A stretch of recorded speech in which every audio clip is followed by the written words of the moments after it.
दरअसल चुनाव आयोग की ओर से प्रेस कॉन्फ्रेंस करके चुनाव की तारीखों का ऐलान कर दिया गया है और उत्तर प्रदेश की अगर हम बात करें तो 7 चरणों में उत्तर प्रदेश में चुनाव शुरू होगा। 10 फरवरी से पहले चरण के साथ जो चुनाव की प्रक्रिया है वो शुरू हो जाएगी।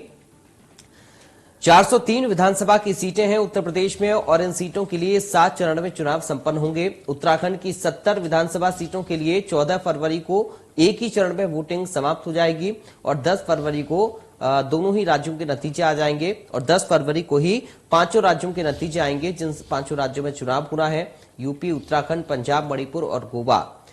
तो ये बड़ी जानकारी आपको सबसे पहले हम बता रहे हैं इस बुलेटिन में। दरअसल यूपी में 403 विधानसभा सीटों के लिए 7 चरणों में जो वोटिंग है वो होनी है और 10 मार्च को सभी राज्यों के नतीजे भी एक साथ घोषित कर दिए जाएंगे। तो इलेक्शन कमीशन की ओर से चुनाव की तारीखों का ऐलान कर दिया गया और इसके साथ ही कई सारे सख्त नियम भी कोविड काल के दौरान बनाए गए हैं। इलेक्शंस के दौरान उन सभी नियमों का पालन राजनीतिक पार्टियों को करना होगा।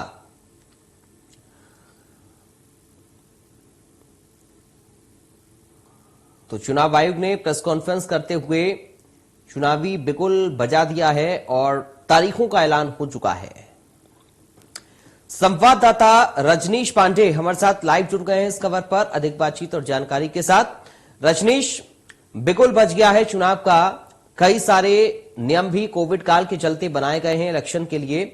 तैयारियां क्या कुछ इस वक्त आप प्रशासनिक स्तर पर देख रहे हैं और हलचल कितनी तेज है राजनीतिक पार्टियों के दफ्तरों में? रजनीश, देखिए, लोकतंत्र का सबसे बड़ा उत्सव चुनाव ही होता है और जाहिर सी बात है कि राजनीतिक पार्टियां इसी उत्सव का तैयारी करती है। और जब आचार संहिता यहाँ पे लागू हुआ तो सारे राजनीतिक दलों ने, हालांकि किसी राजनीतिक दल ने अभी किसी कैंडिडेट के नाम का ऐलान तो नहीं किया है, लेकिन कयास लगाए जा रहे हैं कि कौन कहाँ कैसे होगा। और रही बात तैयारियों की, तो राजनीतिक पार्टियों को वर्चुअल रैली ही करनी है। 15 जनवरी तक तो इलेक्शन कमीशन छूट नहीं दिया है, आगे छूट मिलेगी कि नहीं मिलेगी ये तो देखने वाली बात है। लेकिन जिस तरीके से कोरोना के पेशेंटों की लगातार संख्या बढ़ रही है तो उम्मीद कम ही की जा रही है कि 15 के बाद भी छूट मिलेगा।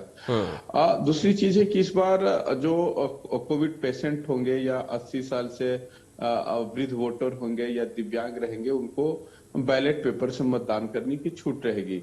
ये इलेक्शन कमीशन की सार्थक पहल है। दूसरी चीज है कि खासकर अगर हम पूर्वांचल में उत्तर प्रदेश की बात करें, मेरठ की बात करें, पूरे उत्तर प्रदेश की बात करें, तो यहाँ क्या होता था कि जो कोई भी कैंडिडेट जब मतदाताओं के बीच जाता था तो अपने हाई टेम्पो करने के लिए समर्थकों की फौज लेके जाता था। इस बार थोड़ा सा आचार संहिता में इस चीज को चुनाव आयोग ने स्ट्रिक्टली से कहा है कि आपके साथ 5 लोगों की से संख्या अधिक नहीं होनी चाहिए। देखिए, चुनाव आयोग देखने वाली बात है क्योंकि चुनाव आयोग पर हमेशा से आरोप लगता रहा है कि चुनाव आयोग की जो जिम्मेदारी है वो ठीक ढंग से निर्वहन नहीं कर पाता है। तो चुनाव आयोग के सामने भी एक बड़ा चैलेंज है जी। और उत्तर प्रदेश में क्या हो रहा है हम दर्शकों को लगातार आपके माध्यम से अपडेट देते रहेंगे। जी रजनीश, आप हमारे साथ बने रहिए, आपके साथ हम लौटेंगे क्योंकि